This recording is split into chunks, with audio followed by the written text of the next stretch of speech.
Welcome to the Chinese Lore Podcast, where I retell classic Chinese stories in English. This is episode 16 of Investiture of the Gods.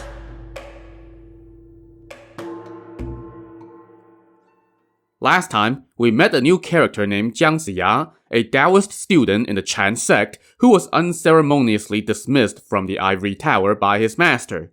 He found a home with his sworn brother, who then hooked him up with a wife who encouraged him to make something of himself by doing some kind of business.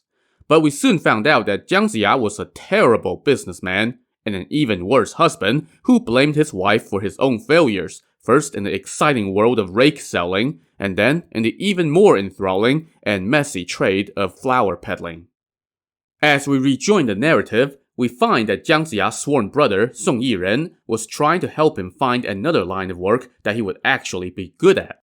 Song Yiren owned a bunch of restaurants in the capital, and he suggested that Jiang Ziya could run a different one each day and make his living that way. I guess if nothing else, it would spread out the damage. So the next morning, Song Yiren sent Jiang Ziya to go run his restaurant over by the south gate of the capital, the Zhang family tavern. The south gate was the place to be in the capital. It was near the military training grounds, and the streets were always packed. It was a great place for a restaurant. So that day, the helpers in the tavern slaughtered a bunch of sheep and pigs, prepared lots of pastries, and tidied up all the tables and chairs. Jiang Ziya was in charge of the books, and he sat at a desk in the back. And yet, not a single soul stepped through the doors of the tavern all morning.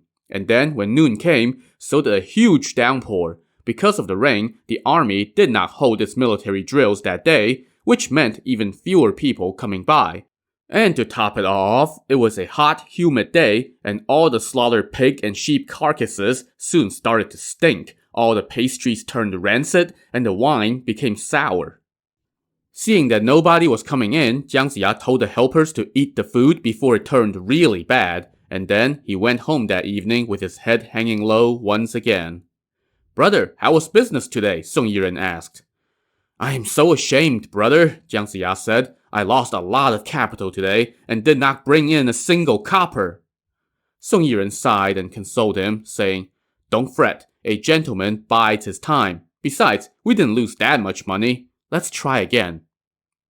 To keep him from losing heart, Song Yiren gave Jiang Ziya 50 taels of silver as capital and told a young servant to accompany him to go buy some livestock for slaughter at the restaurants. Hey, live animals can't go rancid in the heat, right? So, for the next few days, Jiang Ziya and his assistant went around and purchased a lot of pigs and sheep.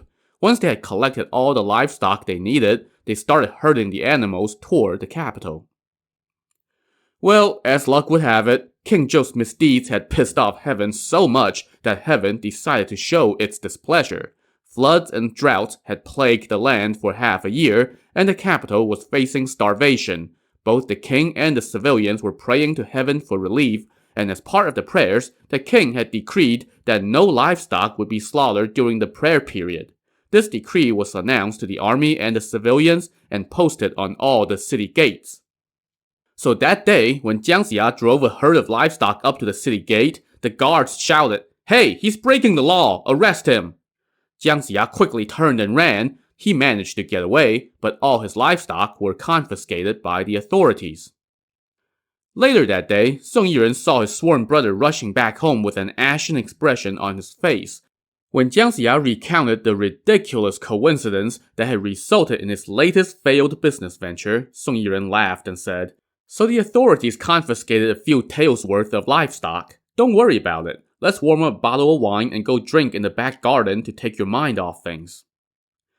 So the two of them went into the garden, which was a pretty little place that Jiang Ziya had not seen before. As they walked around, Jiang Ziya saw a vacant lot and asked, "Brother, why don't you build a tower on this piece of land?" "Why build a tower?" Song Yiren asked. "You have shown me great kindness, but all I can give you is this little bit of advice. According to geomancy, a tower built here would guarantee that your family would produce 36 jade-belted ministers and numerous gold-belted officials." "Oh, so you're familiar with geomancy?" Song Yiren asked with surprise. "Just a little bit." "Well then, to tell you the truth, I have tried to build a tower here 7 or 8 times, but every time, as soon as I start building, the construction would burn down, so I've given up. Jiang Ziya said, "Let me choose a good date and you can try again. On the day when the main beam is raised, you just go entertain the workers. I will help you keep the evil spirits in check, and all will be fine." So Song Yiren let Jiang Ziya pick a date and open construction on a tower once again. On the day when they raised the main beam to signal the completion of work, Song Yiren was entertaining the workers in the front parlor, while Jiang Ziya sat in the nearby peony pavilion and observed quietly. Around midnight, a wild gale suddenly kicked up, sending pebbles and sand swirling all around and starting a fire. Amid the flames, Jiang Ziya could see 5 malignant spirits with faces of 5 colors spitting thousands of fiery rays from between their bared fangs. The fire was helped by the wind and soon became so fierce that it turned the earth red and was scorching everything in its path. From his seat, Jiang Ziya pulled out his sword, pointed at the spirits and shouted, "Demons, fall, now!" As he raised his hand, a loud thunder cracked across the sky, knocking the demons to their knees. As they kneeled, they said to Jiang Ziya, "Great Immortal, we did not know that you were here. Please exercise compassion and spare us." "You demons," Jiang Ziya shouted, "you have repeatedly burned down the tower, and you still harbor evil intent. You deserve to die today." As he raised his sword to slay the demons, they all pleaded, "Great Immortal, a Taoist is always compassionate. We have cultivated our Tao for many years. We hope you will spare us for offending you this one time." Jiang Ziya told them, "If you want to live, then you must not bother the people. And you must follow my commands. I order you to go to the western Qi mountain. Wait for me there because, spoiler, spoiler, spoiler, once I have succeeded, you will attain the proper path as well." Happy to hang on to their lives, the 5 demons kowtowed to thank him and left for the western Qi mountain right away.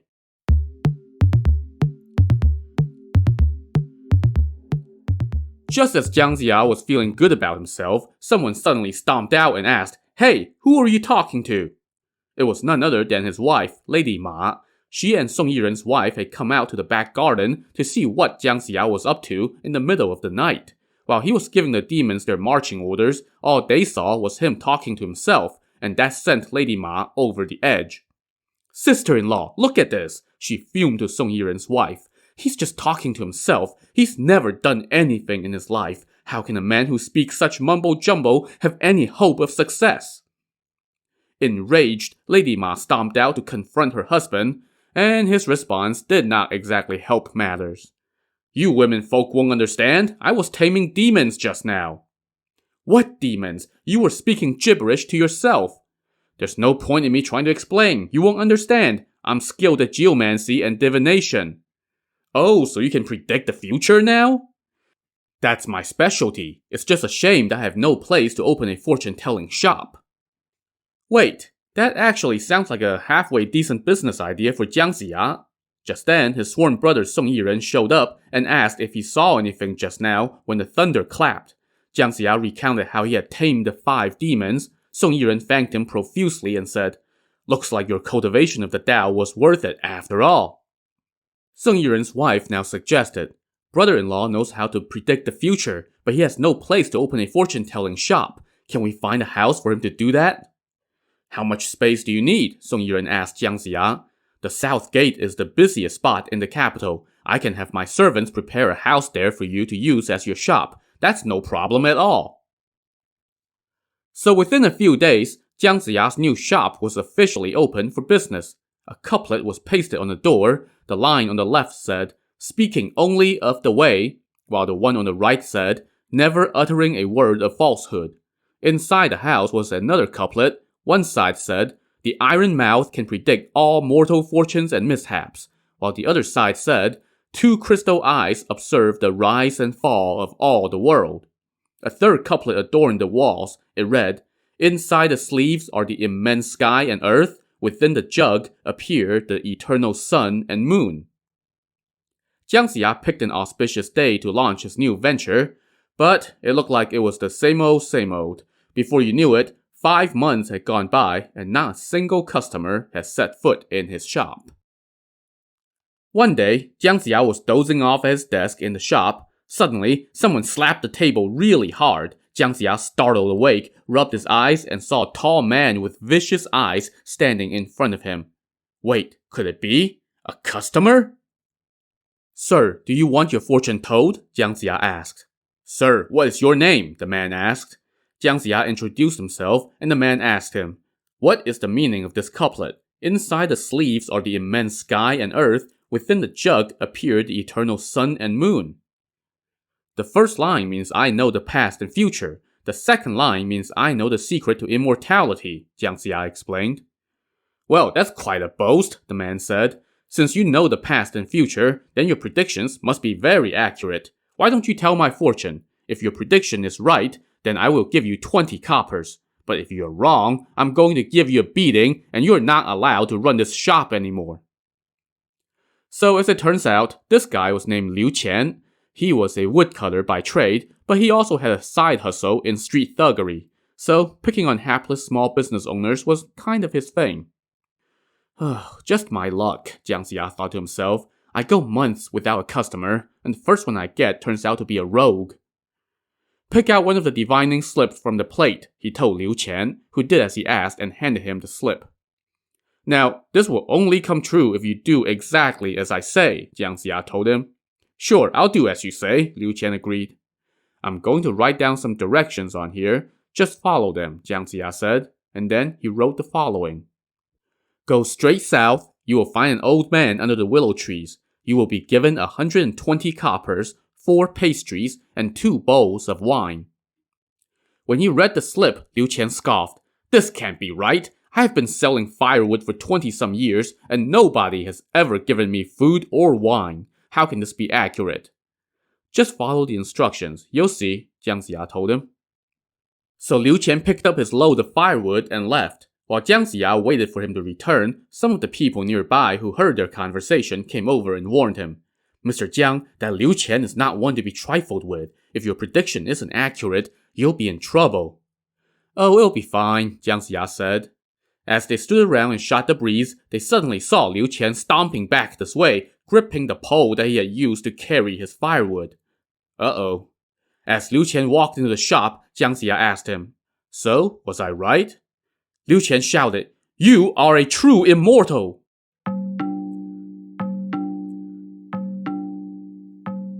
So here's what happened. After he left the shop, Liu Qian indeed headed straight south as Jiang Ziya instructed. Sure enough, he came upon an old man standing under a willow tree. Hey, woodcutter, come over here, the old man shouted. Wow, it's really as he had predicted, Liu Qian thought to himself. He walked over to the old man, who asked him how much he wanted for the firewood. 100 coppers, Liu Qian replied, intentionally coming in 20 coppers less than what Jiang Ziya had predicted. This is good firewood, the old man said. It's well dried and it's a big bundle. It is worth 100 coppers. Can you help me bring it into my house? Liu Qian did as he asked and brought the firewood into the old man's home. Now, Liu Qian was a bit of a neat freak, so before he set the firewood down, he grabbed the broom and swept the floor. Only then did he put the firewood down. When the old man came back out with the money, he noticed the clean floor. Wow, so tidy, he remarked. Sir, I swept it, Liu Qian told him. Well, brother, today is my son's wedding day, the old man said. I'm lucky to have run into such a good man as you, and you sold me such good firewood too. As he spoke, the old man went to the back. Momentarily, a child came back out with a plate of 4 pastries, a bottle of wine, and a bowl. My master's reward for you, the boy told Liu Qian. Mr. Jiang is a real immortal, Liu Qian sighed in amazement. But let me play a trick on him. I'll fill the first bowl to the brim so that there's not enough wine left to fill the second bowl, and then his prediction will be wrong. So Liu Qian filled the bowl to the brim and drank it all. But then, as he poured the second bowl, to his surprise, there was enough wine to fill that one to the brim as well. After Liu Qian finished the 2 bowls of wine, the old man came back out with 2 strings of coins. The first one had 100 coppers. This is for your firewood, the old man said as he handed that to Liu Qian. And then he handed over the second string, which had 20 coppers on it. Today is a happy occasion for my son, so here's some happy money for you to buy wine with, the old man said. Liu Qian was stunned and thrilled. We have a real immortal in our city, he thought to himself. Fast forward back to the present, and Liu Qian was standing in Jiang Ziya's shop, singing his praises. It is a blessing to the people to have such a talent in our city, he said. Now we will all know our good fortunes and dodge calamities. Jiang Ziya was like, ahem, yeah, compliments are nice and all, but compensation is even better, and I distinctly remember somebody promising me 20 coppers if my predictions came true. Oh, but a mere 20 coppers will be an insult, Liu Qian said. Yeah, maybe, but it would be a nice start. But even as his mouth was running, Liu Qian was not taking out any money. If my prediction was wrong, then just words would be fine, Jiang Ziya said. But it came true, so give me money already. Enough with the words. It would be an insult even if I gave you the 120 coppers, Liu Qian said. All the while, Jiang Ziya was like, yes, but I would take that. Mr. Jiang, don't worry, Liu Qian said. Give me a minute. Liu Qian then went outside and stood under the awning. He looked around, and he saw a man coming from the south gate, dressed in a cotton shirt with a leather belt. As the man rushed by, Liu Qian caught up to him from behind and grabbed him. Hey, what are you doing? The startled passerby asked. Oh, nothing. I just want you to come have your fortune told, Liu Qian replied. What? I'm on urgent official business. I don't want to have my fortune told. But sir, this fortune teller is legit, Liu Qian said. Besides, it's a sign of favor for someone to recommend a good doctor or good fortune teller. Oh, you're too funny, the man scoffed. I don't want to. Just let me be. Well, now Liu Qian got angry.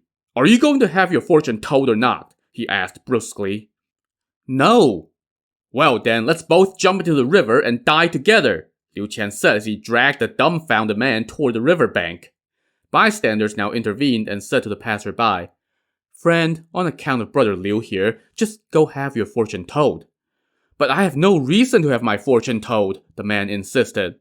Look, if his prediction is wrong, then I will pay for you, Liu Qian said. But if he is correct, then you owe me a drink. Hounded by this vicious-looking brute, the man had no choice but to relent. He followed Liu Qian into Jiang Ziya's shop. The guy was on urgent business, so he requested the least time-consuming option on the menu. He picked out a divining slip and handed it to Jiang Ziya. What do you wish to know, sir? Jiang Ziya asked.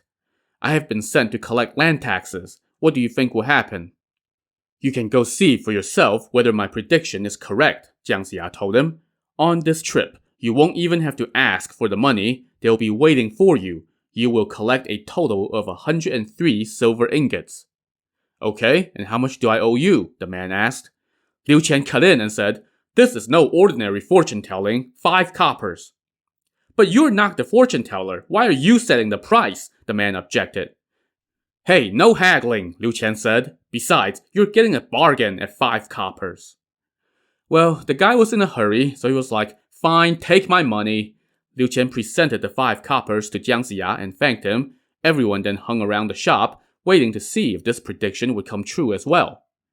A couple hours passed, and the tax collector returned. He entered the shop and exclaimed, Sir, you are a living god. It really was 103 ingots. Your prediction was definitely worth 5 coppers. And from that day forth, Jiang Ziya's fortune-telling skills became the talk of the town, and everybody came to patronize his shop at 5 coppers a pop. So Jiang Ziya started raking in the silver, which made his wife happy and put his sworn brother's mind at ease. Within half a year, Jiang Ziya was receiving customers from near and far. Of course, Liu Qian never did pay Jiang Ziya those 20 coppers that he had promised for the initial fortune.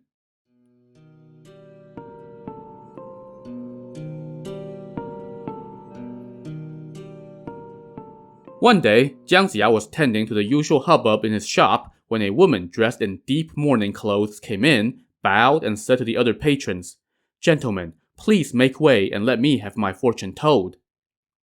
Everyone stepped out of the way, and this woman walked up to Jiang Ziya. He took one look at her and noticed something unusual. She's no woman, she's a demon! So, if you remember back in the first episode of the story, the goddess Nuwa had tasked 3 demons who lived in the tomb of the Yellow Emperor with helping to bring down the Shang dynasty after King Zhou pissed her off by writing a lurid poem about how hot she was in her temple. One of those demons was the fox demon that assumed the form of Daji and became the queen. One of the other two demons was a jade lute demon, and once Daji was situated in the palace, this jade lute demon often visited her in secret for some girl talk and some feasting on human flesh as they dined on random unfortunate servants in the palace. It was getting to the point where human bones were starting to pile up at the bottom of the pond in the royal garden. That day, after another night of gossips and haute cuisine, the jade lute demon left the palace and was on her way back to her nest. As she approached the south gate of the capital, she heard lots of commotion coming from a nearby shop. She took a look and saw that it was Jiang Ziya's fortune-telling emporium, and she thought, what the heck, I'll go have my fortune told just for laughs. So she transformed herself into a woman and went in. But she did not count on Jiang Ziya being the real deal. As he gazed upon her, Jiang Ziya thought to himself, "You demon, you have come to test my skills. This is the perfect opportunity to rid the world of you." He turned to the other patrons and said, "Gentlemen, as the saying goes, men and women should not commingle. Please let this lady go first, and then I will tend to each of you in turn." Everybody agreed, so the jade lute demon sat down in the shop. "Miss, may I see your right hand?" "Oh, you read palms too, sir?" the demon asked. "I will read your palm first, and then I will ask for your birthday," Jiang Ziya replied. Smiling, the demon extended her right hand. Jiang Ziya quickly grabbed her tightly by the wrist. He then concentrated all his energy in his eyes, stared straight at her, and fixed her in her seat, all without saying a single word.